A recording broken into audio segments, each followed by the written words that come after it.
every time.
And we are live. Good morning, good afternoon, good evening. Welcome to BWTM Sports and Gaming. Very quick announcement. UFC 3 is coming to BWTM Sports and Gaming. UFC 3 is coming to BWTM Sports and Gaming. So for those of you who like to tune in for the old gaming, there'll be some UFC coming to BWTM Sports. Some light entertainment there. That should be fun. Without further ado, we have Hall of Fame trainer.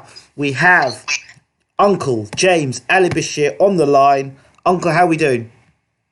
Everything's all right. Good to go. Let's do this, Uncle. Let's get into this. People want to know your opinion and what you have to say. So, Uncle. Let's go. Tyson Fury is the heavyweight champion of the world. On one hand, he has yet to beat Anthony Joshua. Having said that, I chose Deontay Wilder to win this fight via ninth round stoppage. I think that Tyson did a good job of imposing his will, and that's what any fight, any championship fight is about, being able to impose one's will. And Tyson was able to impose his will, and Deontay Wilder, in my opinion, just never got started, just never got to get go. He never got in a position where he seemed relaxed or comfortable about what he was doing. I just was shocked. I was waiting for an explosion, a good jab, some demeanor that says that I'm the heavyweight champion of the world and you're not. And that didn't happen. Tyson Fury wasn't able to impose his will. He came forward and he did what he had to do to win. And I heard,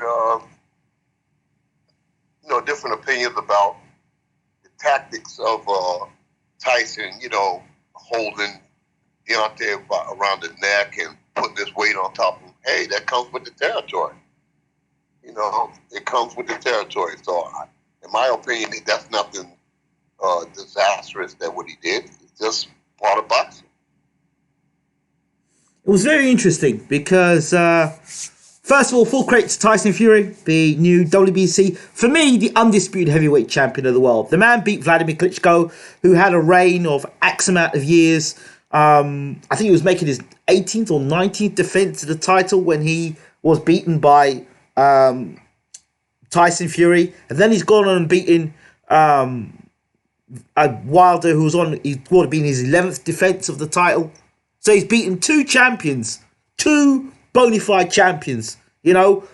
Wilder was considered a killer, the biggest puncher in heavyweight history, people were talking about. And Vladimir Klitschko, people were talking about as an all-time great before the fight even, when the fight was signed up for Fury and Wilder. I was one of those guys that backed, and Klitschko, I was one of those guys that backed Fury to beat Klitschko. Had no doubts about that. But the fight against Wilder with Fury, as I said before, I thought he was going to get absolutely destroyed. So, full credit to the Gypsy King. I want to start out by saying that. Let's talk about the style of Tyson. I thought, in my opinion, that was the best performance Tyson Fury's put on in his whole career. Even better than the Vladimir Klitschko fight, because I felt Vladimir didn't throw any punches. I thought Tyson looked composed.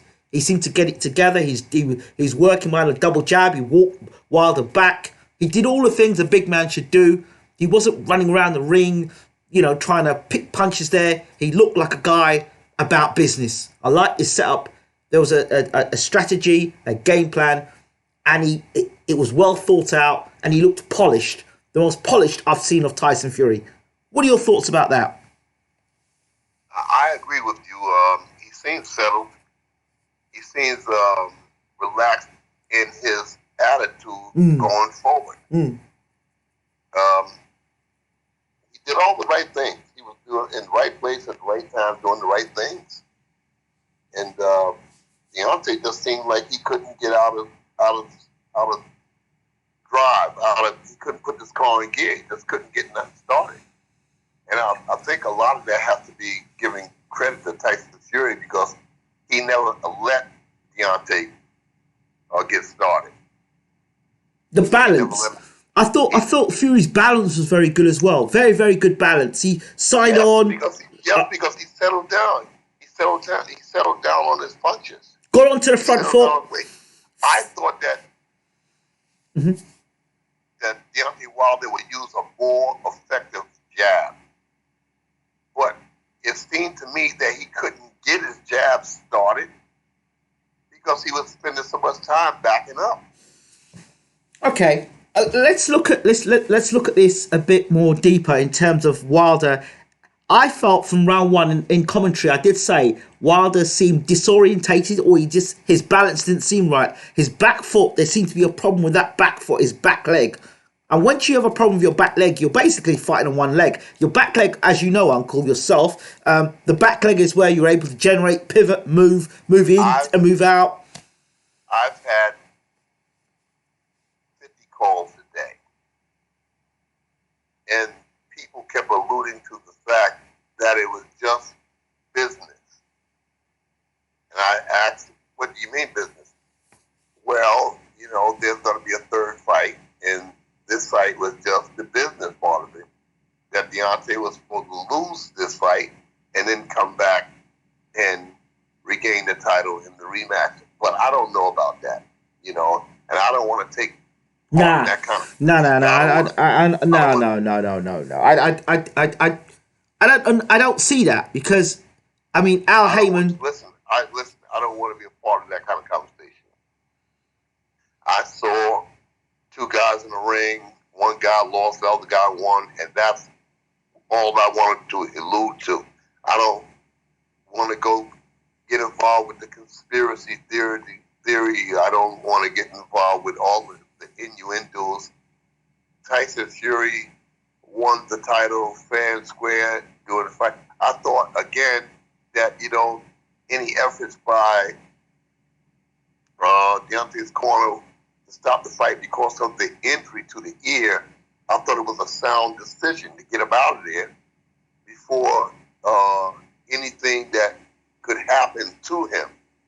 So I'm one of those advocates that it's better to stop a fight too soon than to stop it too late. So yeah, I applaud Mark Breland, for stopping that fight. I understand that there were some people in the corner who didn't want the fight to stop. But my thinking is that it's better to stop the fight too soon than to stop it too late. I agree. So, I just felt that Wilder's biomechanics. Wilder for all he is. His back foot, which is where he's able to generate all. I gave the example in the first round. These are no excuses now, because I called it from the first round. I said Wilder's back foot, it doesn't look right. It was almost like when David Haye fought Bellew. He looked great, but then when we went to see him use the back foot to get power, he couldn't generate any power. So basically, it was one-legged fighter. And if Wilder's best attribute is that big right hand, if he's unable to throw that right hand, That's no fault of Tyson Fury. But if he's unable to throw that right hand because he is carrying an injury, then, we're not getting the best of Wilder. So, for me, it's bittersweet because you got the best of Fury. That was the best we've ever seen of Tyson Fury. But surely you'd want to see the best of Wilder, even if he's just got one right hand, winging that right hand out. You want him throwing that right hand with as much power as possible. You know what I mean? My thinking is that Deontay Wilder is a good fighter and a very dangerous fighter because of that right hand. But if you minus that right hand, he has many attributes that there's something left to be desired. Correct. If you can back him up. I'm just saying, without that right hand, it's so many avenues that you can point to where Deontay Wilder just never improved. And this, him losing this fight to Tyson, exposed those flaws. Yes. I don't know whether he can come into a fight now because he's spoiled. He's got 41, 42 KOs. I don't know whether he can come into a fight now and actually learn the skills of boxing now. I mean, it's a bit late in the game to try to grab onto those things now. Well, Alden, okay. But with how many fighters do we have in this era that can't fight on the inside? That got dreadful on the inside, but on the out. But if you put them on the front foot and let them go forward, they're terrific. They can fight. I've had fighters over the many years that I've been in boxing. Shannon Briggs, Jamil McCline, Monty Barrett, Maurice Harris, Vladimir Klitschko, Felix Lutz. I've worked with them all. And my suggestion to each one of those guys is when they didn't do something good, don't spend a career trying to get them to do something good. You try to get them to build up a defense around what they didn't do. Mm-hmm. You see, you understand? Maurice Harris. I never liked Maurice Harris trying to throw uppercuts. I didn't like that because every time he tried to throw an uppercut, he'd get caught with counter hooks. He just wasn't comfortable throwing the uppercut. Yes. So I would keep him away from him. Don't throw it. I wouldn't let him throw it. I said, don't throw the uppercut. You throw hooks, you throw jabs, you throw right hands, but stay away from the uppercut. Because every time he would attempt to throw the uppercut, he would get caught. So if you find a vulnerability in a fighter, you keep him away from that. You build up a defense around that. You build up many defenses around that, keep him away from that, and concentrate on what he does good as opposed to what he's doing bad. And that's the case with Deontay. Deontay's right hand probably was a mask for all the other things that he has deficiencies in. That's true. That's true. Now, we can't go ripping Wilder apart now, because if we rip Wilder apart... No. No. I get what you're saying, Uncle. But at the same time, we have to be careful what we're doing here, because this is a guy now, because once you rip him apart, or we start to take him apart that way, the danger is then Tyson Fury's wins become empty. You know what I mean? Because Vladimir Klitschko was an old man, and Vladimir Klitschko was this and that. Oh, well, Wilder, you only had a right hand. No. Vladimir Klitschko made himself available to fight Tyson Fury twice in a rematch. All right? Yeah. Tyson won the first fight with Vladimir Klitschko. And in my opinion, neither one of them did jack in that fight. Mm-hmm. I never even bothered to watch that fight over because neither one of them did nothing. It was more with Vladimir Klitschko didn't do as opposed to what Tyson did do. Exactly. It's like they're walking through the park. I was like, goodness Christ, when is the fight going to happen here? So Latimer showed some signs of life in the 12th round. Too little, too late. I never bothered to watch that fight over again. I never bothered to watch Vladimir Klitschko versus Jennings over again, because those were two boring fights. I didn't like those fights. All right, I don't want to watch that stuff. I want to see, when I see people fight, especially for a world championship, I want to see expertise. I want to see calculation. I want to see planning, setting traps. Well, these are the things that I'm looking for in a fight. Mm-hmm. And the boxing purists that I associate myself with, we're looking for different things in a fight. We want to look for plans. The people that's out there boxing now, it's like, I'm just trying to get lucky. I'm throwing punches and I'm trying to get lucky. I want to see some calculation. Floyd Mayweather, he's a planner. He's a calculator. Mm-hmm. He applies when the other guy makes a mistake, and he's gone. He delivers the mail and he's gone to the next house before the opponent can counterpunch or set any kind of building up where he can come back and hit Floyd. Floyd is gone. This is what I'm looking for in boxers. If a boxer becomes a puncher on the way to being a great boxer, then I love it, because that punch is the coup de grace. But being punchers before boxers, it just doesn't hold water with me. Mm-hmm. Because what if that puncher never lands those punches? Then he's stuck in an area that he knows nothing about. That's the boxing area. That's what the trainers now are forgetting about, to training boxers in. They're forgetting about boxing. They're just going with power. But what happens when the power puncher meets a boxer that he can't contend with? So these are the things that's missing, a lot of this. I'm not trying to take anything from Tyson Fury, and I'm definitely not going to take anything from Deontay Wilder. Deontay Wilder still remains a guy with 42 knockouts, so somewhere in that area. Yeah. He's got to be respected for being in the saddle so long.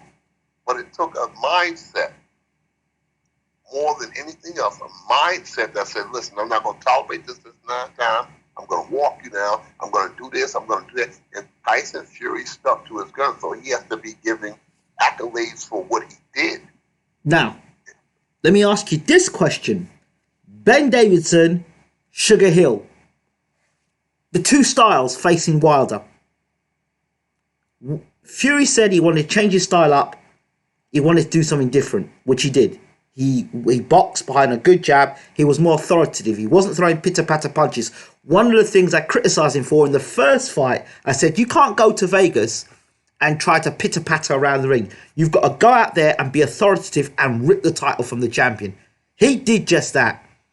Now, had Ben Davison been the trainer, would we have seen what we saw tonight? Or last night, sorry. I can't say yay and I can't say nay, because I'm sure that even a young, inexperienced Ben Davison came that close. Many people thought Tyson won that fight. So I think that Ben Davison, being young and inexperienced, could see, different things that would have to be tightened up in order to go back to win the title. So coming that close, I think that he would have made the adjustments to say, look, we got to do this, that, or the other to win the fight. But it's relatively easy when you have a mindset like a Tyson Fury. It's like gasoline. All you need is a match. If you got a match, you got an explosion. Tyson Fury is that kind of guy that you can suggest things to him. He's not a big-headed guy. He takes to heart what the trainers give him, Whereas a lot of fighters can't make those adjustments. I've seen dozens of fighters that I won't make mention of their names, but I've seen dozens of fighters who have their mindset about how they're going to fight a fight. And I don't care who's in that corner. They're going to fight the way they want to fight. It doesn't matter. I've worked around fighters for a very long time, and a lot of these guys and girls have their mindset. This is how I'm going to fight. This is what I'm going to do, and this is what I'm not going to do. Mm-hmm. There's nothing you can do to go in there and change it. Nothing. Nobody can do to go in there and change it. Nobody. So I think that it's unfair to Ben Davison to say what he might have done or what he might not have done. Okay. If that wasn't the case. All right, let's look at it this way. How many fights did Ben Davison work with Fury? Right? The Pianetta fight, the Safa Safari fight, the Wilder 1 fight. There's Tom Schwartz fight and the Otto Volume fight. That's 5 fights. 5 fights. Now look at what Sugar Hill's done with him with 1 fight with Tyson Fury. In terms of having him more compact, more on the job, more balanced. None of this skirting around the ring business. Straight up. More authoritative. And for me, much more a presence. He fought like a big man in there.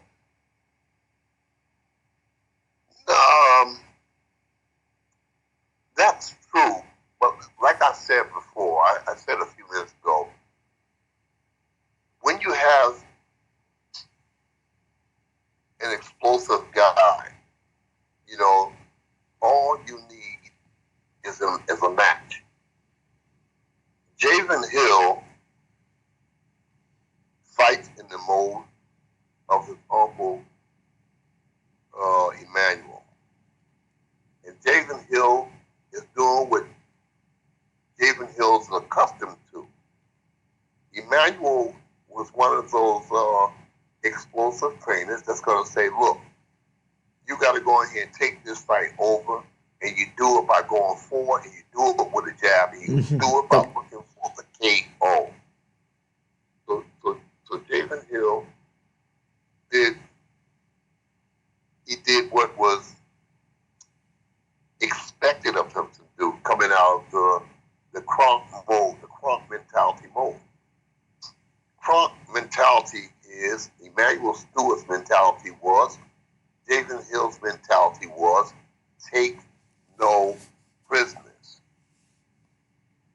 You don't leave it in the judge's hand. You go behind the jab. You work that jab to get close, and when you get close, you rip whatever's in front of you. I don't know if Ben Davison would have made the adjustment or not. Well, Tyson clearly didn't think he could. Huh? Tyson clearly didn't think he could. Well, who knows better than Tyson?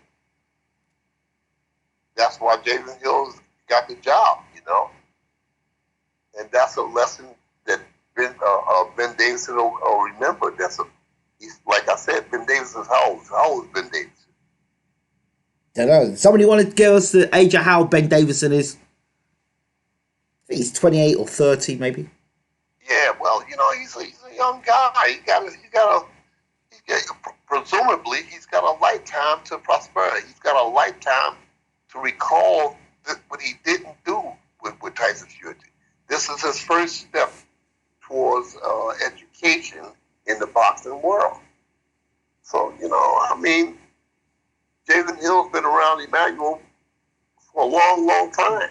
Mm-hmm. And so obviously Emmanuel rubbed off on him, and it aided Tyson Fury in his efforts to win the title last night. So, Tyson's brother, Shane Fury, said that this is the first time that Fury has had a world-class trainer in his corner. So is he suggested, Ben Davison's 27 years old. Cameron's just let us know that. Thank you, Cameron. So, yeah, he said that first time Tyson Fury's ever had a world-class trainer is with Sugar Hill. So he's saying that Peter Fury's not world-class. He's saying that Ben Davison wasn't world-class. Anybody else who trained Tyson previously? Your thoughts? Well,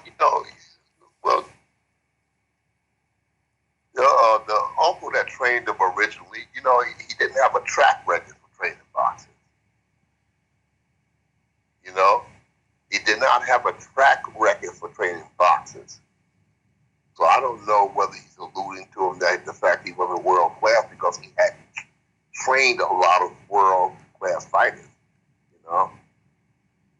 So I don't know what that was about. So in your opinion, what determines a world-class trainer? A guy that makes a person win a world title? Is that a world-class trainer? Doing it multiple times? Application, experience. You can have application and don't have experience, and you can have experience and not have application. Right. But when you got two of them working together over time. All right. So see, you can make a world. Listen, everybody can make a world champion. I've seen a lot of guys make world champions, but when you do it repeatedly, that proves the kind of trainer you are. When you work with those level fights, when you work at the fighters with a certain level, Emmanuel Stewart had to work with a lot of world champions. Yeah, but he didn't make those world champions. He worked with them. He nurtured them. You understand? Yeah. He made them better. It's like a product. There's a company that I think it's the DuPont company. It says we don't make the product, we just make the product better. Mm-hmm. We don't make the product, but we deliver. That's what it is. Well, I'm saying it like they say it on the commercial. All right, listen, it said we don't make the product, but we take that product and we make the product better. So Emmanuel Stewart didn't make a lot of these champions that he worked with, but he made them better. He came in where they had a ailment or setback, and he came in and he corrected this and he corrected that and he made it better. So there's no situation where a guy is proven because he makes a world champion, but can he have longevity? Can he make that world champion better? And that's what it lies with me anyway. That's my opinion. Okay. Here's an interesting topic. I'm just going to throw out there to you. Derek James, the trainer of Errol Spence and the Charlo brother, said this. He said he would love to remodel Deontay Wilder. I think he said it to me after either the Brazil fight or after the Stavern fight. No, it was after the first Luis Ortiz fight. He said he'd like to remodel Deontay Wilder. I suspect that the team that Deontay Wilder has at the moment won't stay.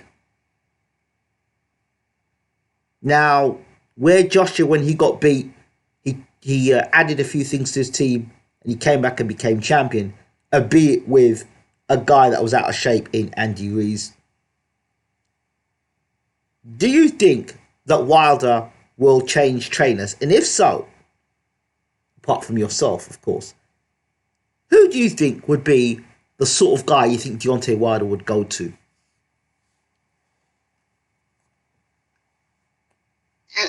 Like I said before, I don't know that Deontay Wilder can be trained now because in my belief, there's such a thing as a fighter being spoiled. And Deontay Wilder has had his own way for so long. Boom, bang, and you out of here. I mean, some 40 fights. And it's very difficult to change or reconstruct a fighter when he gets stuck in his ways. And that's 40 over 41 knockouts. So I don't know that he can make the change. And it's so many trainers out there. It's just hard to say. It's just hard to say. You know, the first thing that a trainer, which propels the trainer, is when they have a boxer who is willing to listen. When you got a boxer that's willing to listen, when a boxer says, you know what, I don't know everything. That's why I'm coming to you, so that you can steer me towards the right thing, so that you can guide me to the right thing. You can tell me what I need to do and what I don't need to do. Every fighter can't learn everything. You have to concentrate on the good things that the fighter do, the most powerful things the fighter do, and you build up a defense around that. So I don't know. I don't know who can be. You know, you can come in and say, I can do this. It could be any number of trainers that can say the same thing that Derek said. Any numbers of trainers can say, I can do this, I can do that. I can hang my hat on this, or I can hang my hat on that. But I don't know that at this stage, what is Deontay, 33? 35. He's 35? Yeah. I don't know. I don't know about that. Well, heavyweight's mature, they say. Late. Yeah, well, it's late for him. It's late for Deontay, you know. All right, let's throw something out. Let me throw something into the mix. Let's say, just to play devil's advocate, the rematch between Fury and Wilder, the third fight, and Ben Davidson trains Deontay Wilder for the rematch. How does that go?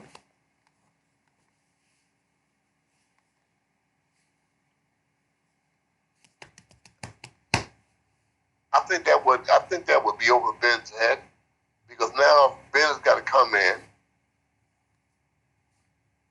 and he's got to do the impossible. You know what I'm saying? He's got to do the impossible. He's got to create a scenario to come back and beat Deontay's the guy that mashed him out. And he stopped the fight. The fight's been stopped. So it's a lot of intangibles that Ben Davis will have to do, and I don't know if he can do that. Okay. Now, let's take this back about 20 years ago, 20, 25 years ago, right? A fighter gets beat like Deontay Wilder right here. Do you know what he does? He ends up going to Emmanuel Stewart. He says, you know what? I got beaten this last fight. I need your help to get back and retain my title. I need to regain my title. Holyfield did it. Oscar De La Hoya did it. How many fighters went and did it when they've got beat? They've run to Emmanuel Stewart to get it right. Lennox Lewis end up doing it.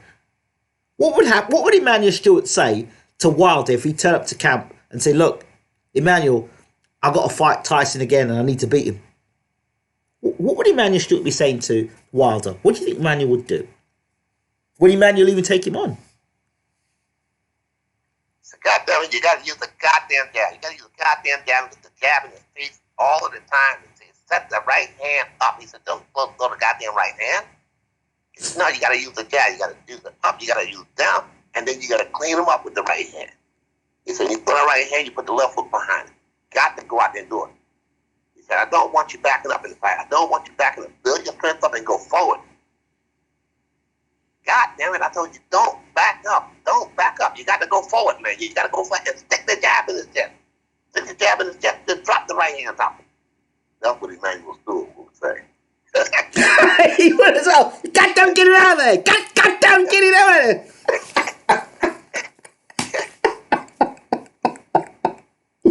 Oh, wow. What the hell are you? What he's out? God damn you with that, you're messing around like this. There's a man gonna sit you in your head and knock your ass out. He said, you gotta go out there and hit the man. He said, once you hit the man, he said, you'll follow with the right hand. He said, you end up to show you close the lights out with the right hand. He said, but I tell you, you gotta use that jab to get close to him.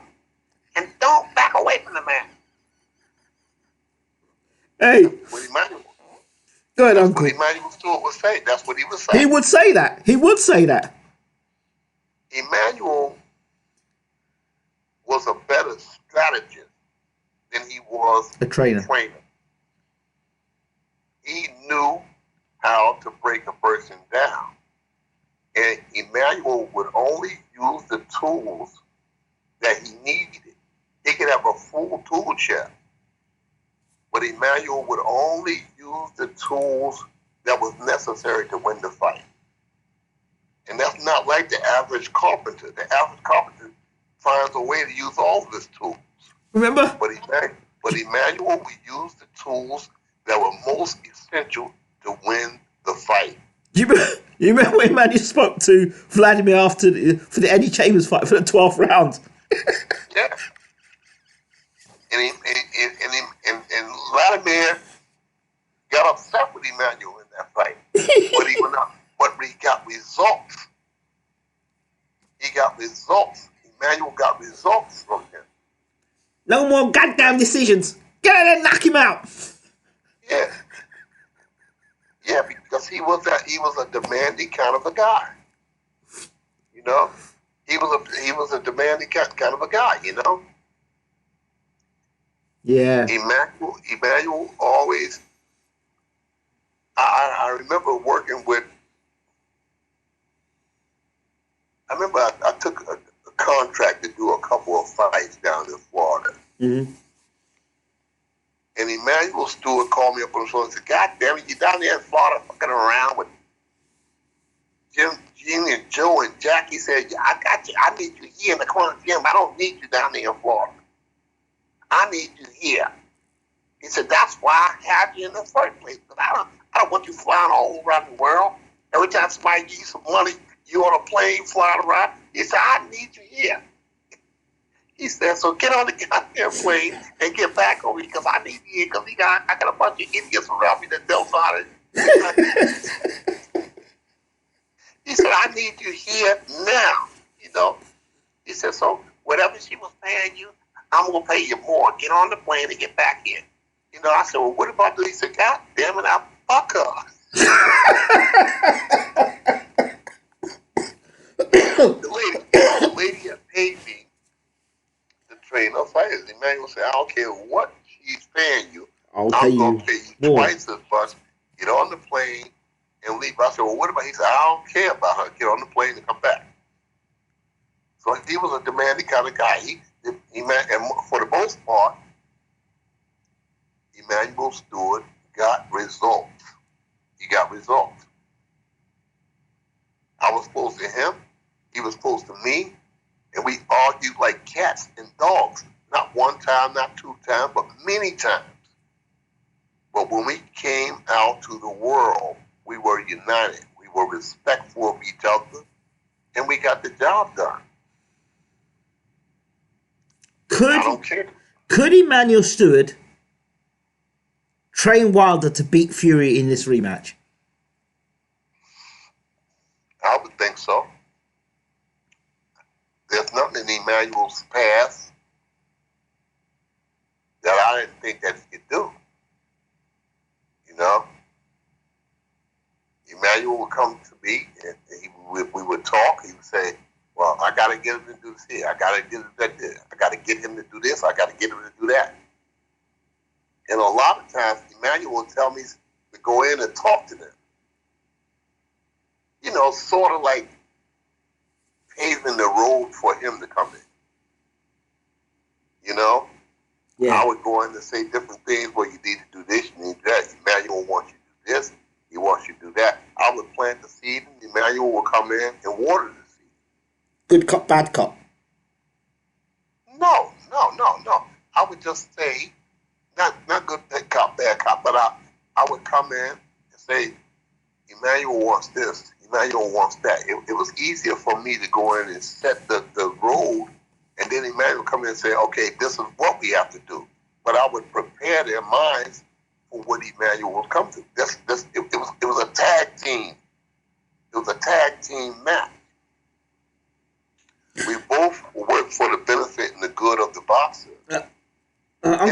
Uncle Bashir, Yeah. just sorry to stop you there. HC Weather Update asked the question: do you think Customado could get Wilder to win his title back?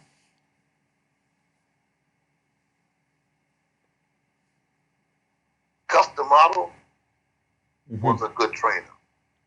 Customado was more of a guy that got into the brain of a fighter, and yeah, I think Customado could do it. I think Customado was qualified. I think Customado would reach into him. And then a lot of that time that Customado spent with fighters, he spent with fighters alone. You know? So yeah, I think that Customado, Emmanuel Stewart, were very capable of winning a title back. If Deontay Wilder rang you up and said, you know, Uncle, I've been watching you for a number of years, and I'd like you to train me to beat Fury in the rematch, what would your response be? Oh, any trainer of notoriety would jump at the opportunity, not for the monetary gain, but because of the excitement and opportunity to train for the heavyweight championship of the world. That's a great honor and a great extension from one human being to another human being.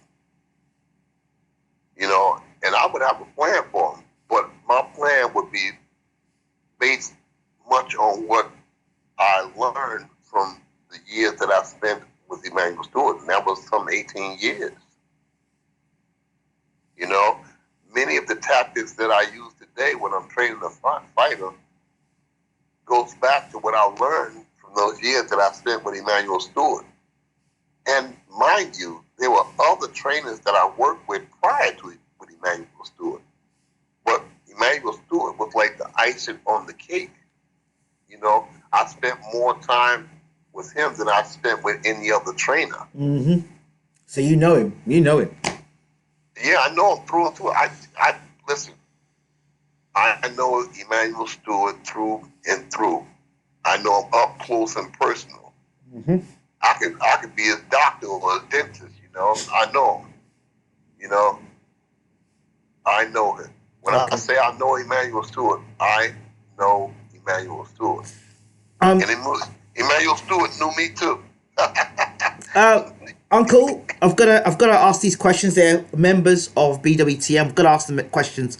So anybody who's in this chat room, Uncle, they're all members of BWTM now. So thank you and congratulations. Okay, BWTM. Okay, let's go. So question asked here from Hamza S. He says, should Wilder take the immediate rematch? I wouldn't, but you know, I wouldn't take the immediate rematch. I'll let Fury have a defense, maybe two defenses before I come back. What the heck? What's the hurry? Okay. What's the hurry? Then Danny Brown asked the question, does Uncle think there's anyone in the division that would cause this Fury issues? And how would Usyk deal with Fury, who's not afraid to use weight and height? In my mind, what did I tell you? I told you 4, maybe 5 interviews ago that Alexander Usyk might be the only guy in the division that can beat a Tyson Fury. He might be the only guy in the division to beat a Wilder. He might be the only guy. He might be the only guy to beat Wilder, Fury, or Joshua. And people will always allude to the fact how small Usyk is, and you know how little he is. But that's what they don't know, that this thing boils down to boxing. And that's what Alexander Usyk is a boxer, man. I think he's the only guy out there that can beat all of them. Well, the old question between whether Mike Tyson would beat Wilder, I never thought that was a question, a legit question, because I just thought that Mike's style would be all wrong for Deontay. He'd get inside the right hand and then rip. What are your thoughts on that, Uncle?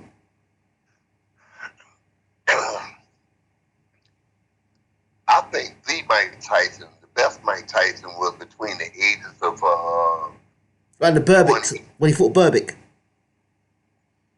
Well, I think the best Mike Tyson, like I said, was between the ages of 20 and 24. That was the best Mike Tyson.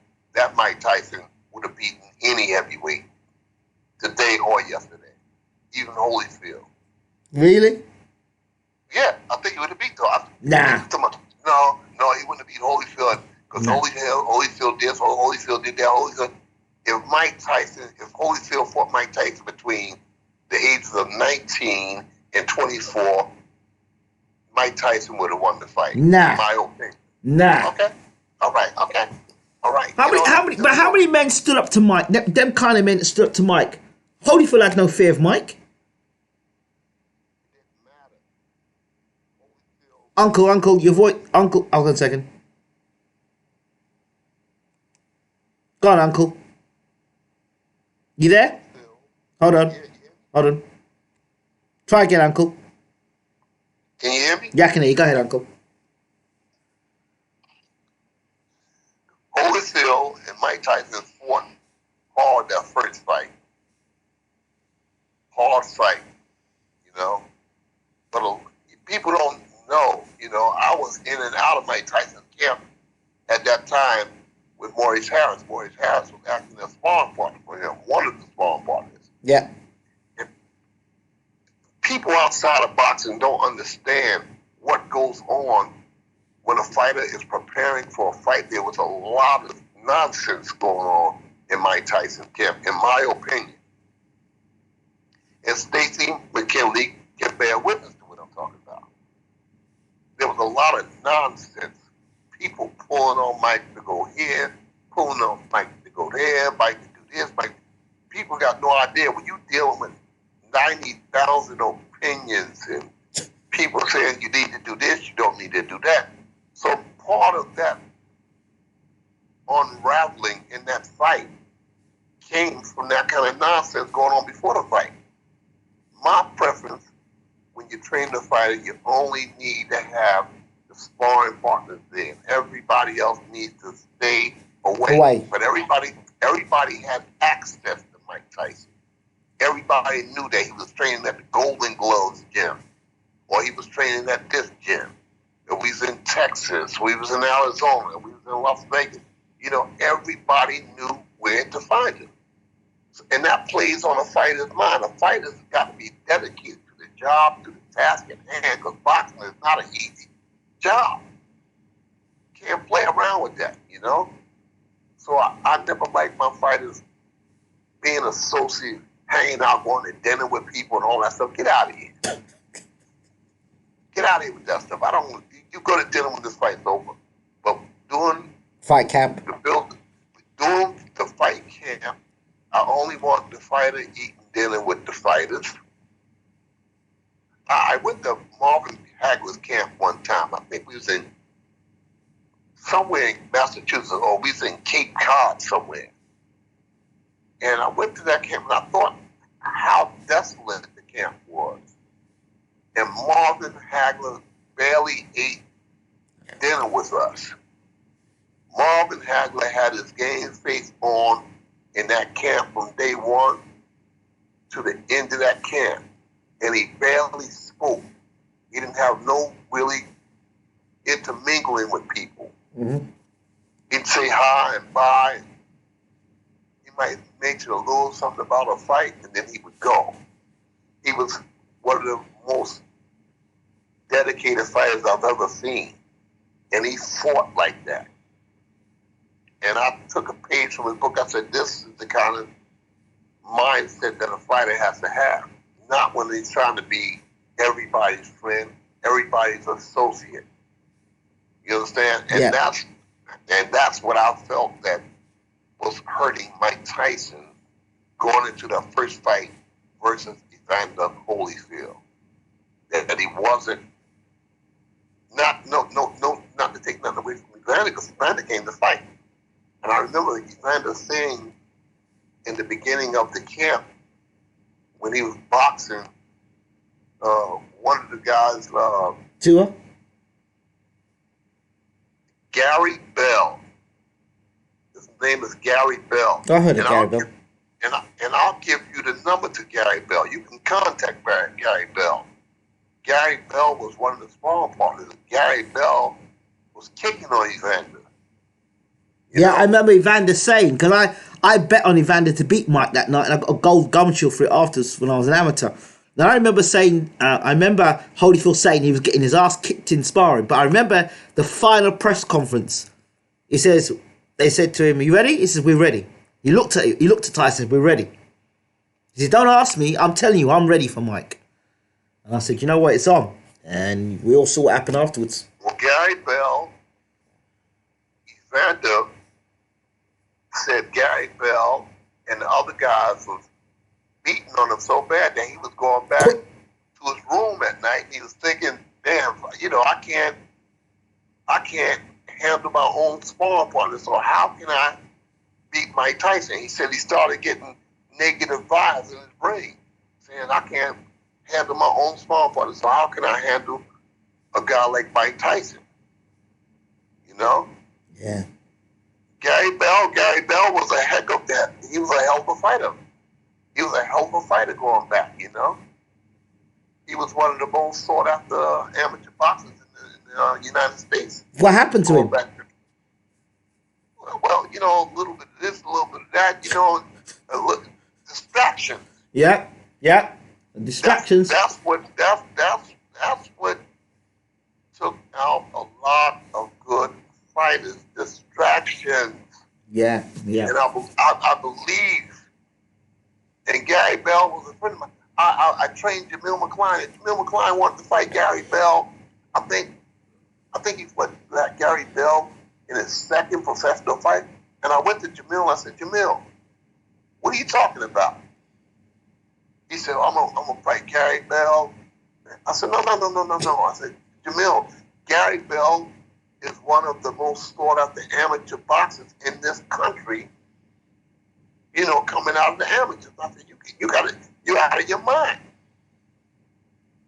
Jamil's reply to me at that time said, I'm totally unconcerned about what a guy at, I think Gary was 6'3", 225 at the time. We'd have to check the record and see. But he said, I'm totally unconcerned about what a guy 225, 6'3" can do to me. And I thought that was crazy because Jamil didn't have no amateur background. This was a second, maybe third amateur fight. And it's the second, third pro fight. And I was like, Jamil, this is crazy. I was training Jamil every day, and I didn't like the idea. And the fight after, Gary Bell knocked Jamil out in the first round. What? And Jamil came out of the Gary Bell fight, and he fought a guy in the next fight named Greg Pinkram. And Jamil went 8 rounds with Greg Pinkram. I was devastated. I left the camp. We was in the Pocono Mountains. I left the camp to go and take care of some business at an attorney's office. I came back and said, oh, Jamil signed to fight Greg Pinkram. I said, he did what? And I ran up to his room. I said, Jamil, you can't take this fight. Greg Pinkram is a seasoned professional fighter. You can't take this fight. But Jamil McCline was a headstrong guy. He was a really headstrong guy. He said, I'm going to take the fight. And he went out there, and he took the fight. And he went 8 rounds. He lost the decision, but he went 8 rounds. I said, this guy, he was a handful. Jamil McCline was a handful. He was a tough guy to work with, a very, very tough guy, very headstrong guy, but he was a very tough guy. He had too much confidence, overconfidence. And he took a lot of fights early in his career that he shouldn't have taken. But that was the kind of guy. You either got a guy with too little confidence or overconfidence. And Jamil McCline was an overconfident guy. Mm-hmm. Okay. Your thoughts on a potential undisputed unification match between Joshua and Tyson Fury if it happened in the summer? Let's say Joshua decides not to fight Pulev and Fury and Joshua go for the summer to fight one another. Who wins and why? Well, first of all, I think that he should go through with the Pulev fight. Why? Because it would better prepare him for the Fury fight. Okay. Perhaps he goes out in the decisions of Pulev, or he knocks Pulev out. That puts him in a better place going into the Fury fight. I think that Joshua does a good job with Fury because it all boils down to mindset. I think that Fury would try to impose his will on Joshua the same way he did on Deontay. Okay. But I don't think that it would work with Fury. I think Fury is a better place spiritually than Deontay was last night.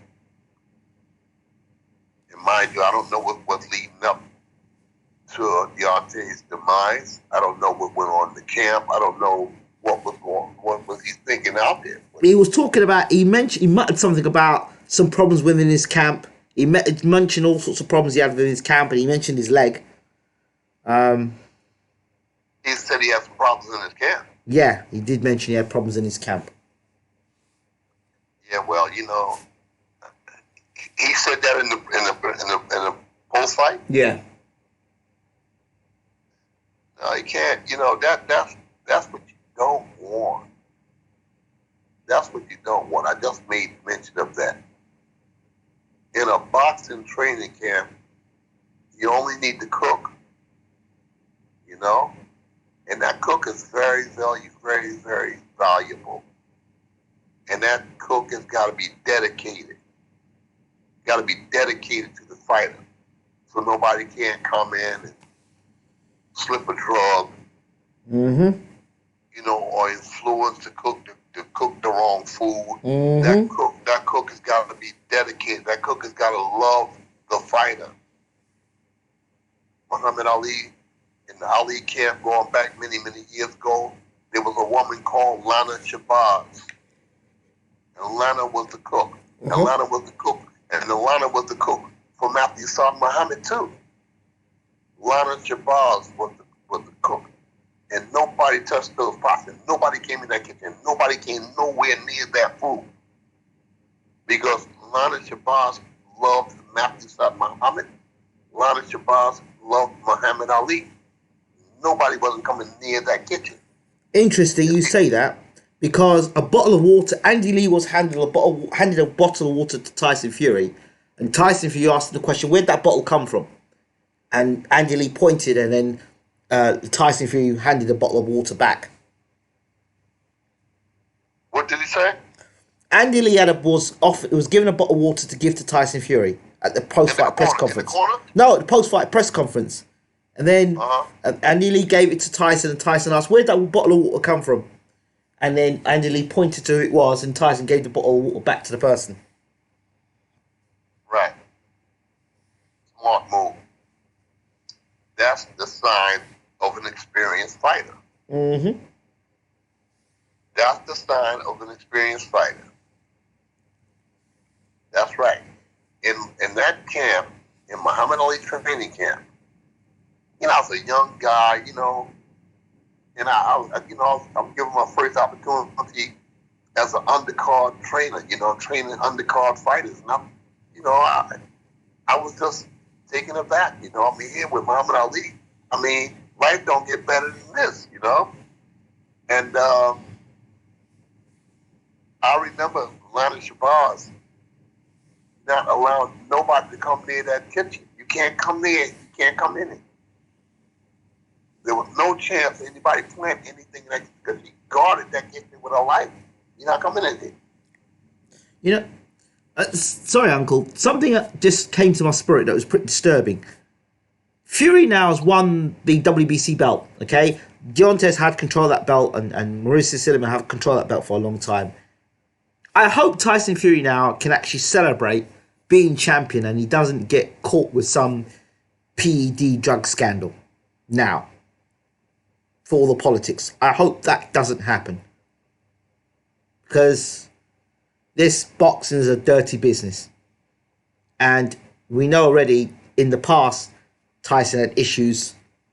I hope that that isn't something that they go to try and get that title back. You get what I'm saying?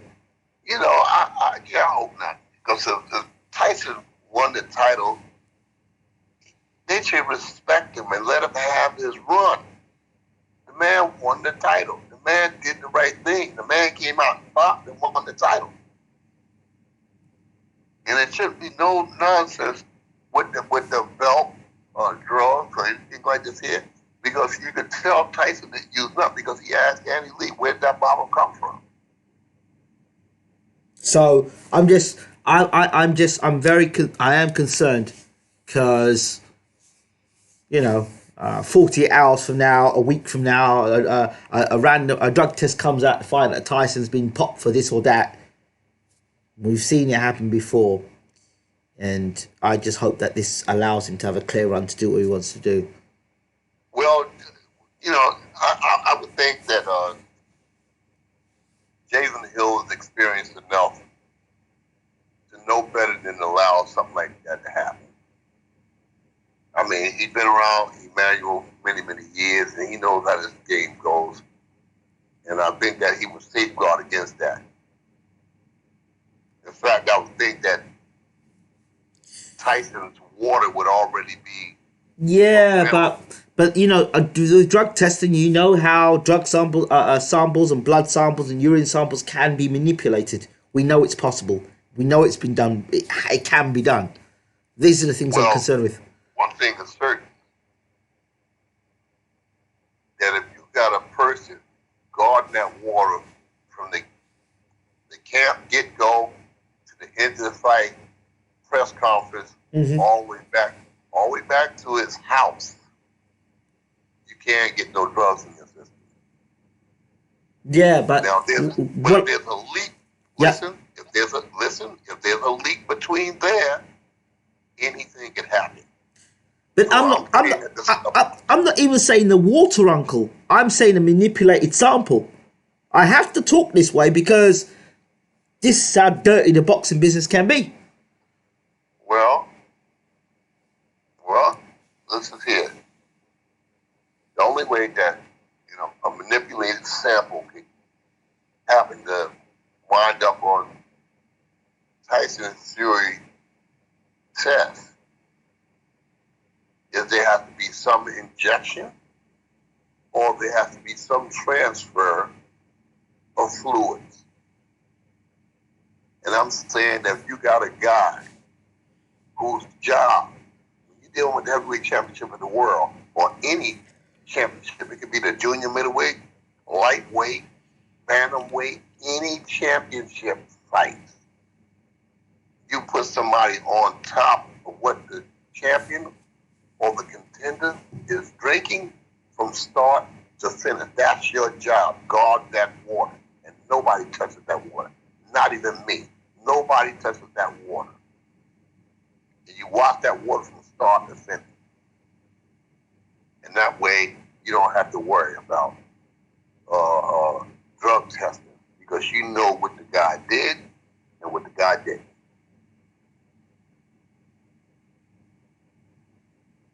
That's it. Okay. Who's asking the question? Yes. Danny Brown asked the question, does Uncle think Wilder may have had his toughest fights too late in his career? Returning from KO loss will now be more difficult than if earlier in his career. Well, I don't think it was a KO loss. It's corner retired it. But anyway, go ahead, Uncle.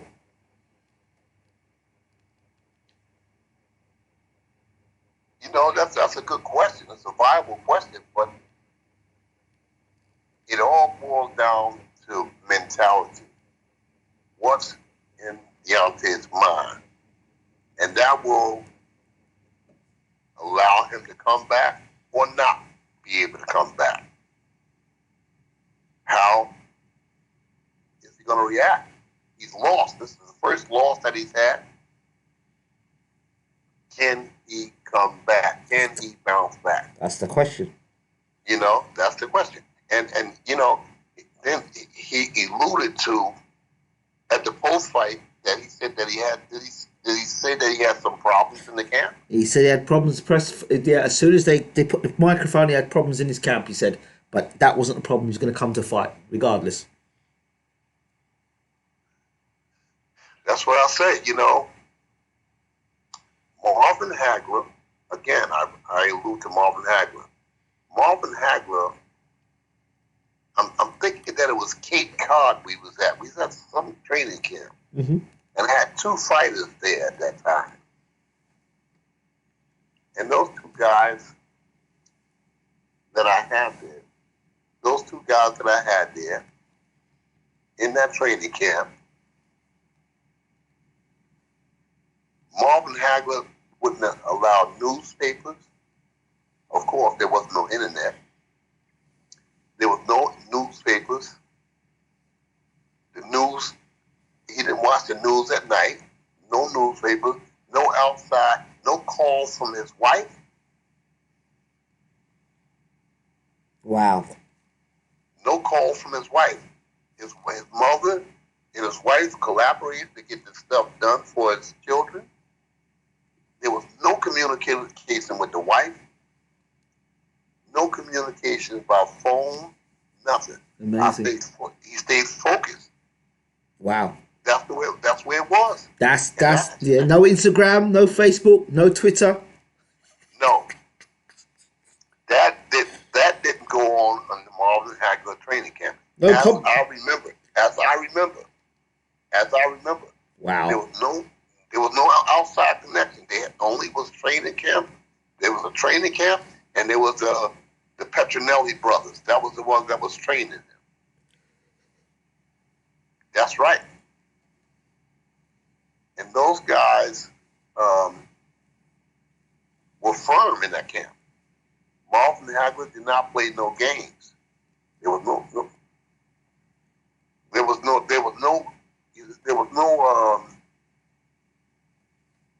no interactions with outside people. And if a guy wanted to talk to him, he had to go out to the camp and make a phone call on the phone. No internet and all that stuff.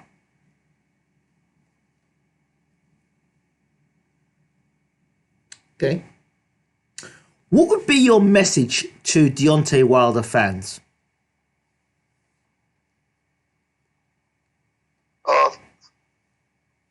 Be steadfast. Let's see how this plays out. Be steadfast. It's only been a day since the champion lost his title. Stay behind him. Give him some time. Give him some time to regroup and see what his position is, And for Dillian, what about Dillian White? Where does he stand now in all of this? Dillian White versus Tyson Fury. Let's look at that fight. I think Dillian White belongs in it with Tyson Fury. I think he belongs in it with Tyson Fury. I think that he can handle himself in there. How does he do? Time will tell. Right now, I'd say that Tyson would win a decision over Dillian, But I think Dillian would be prepared, and I think that he would do a good job in there. Who would you rather, if you were to train in Dillian, who would you rather him face? Joshua again or Tyson Fury? I think I'd take him to Joshua first and then put him with Tyson Fury. Why? As a confidence builder, that if he can overcome Anthony Joshua, then he can overcome. Because right now, you'd have to favor Tyson as the best heavyweight in the division. He is. best heavyweight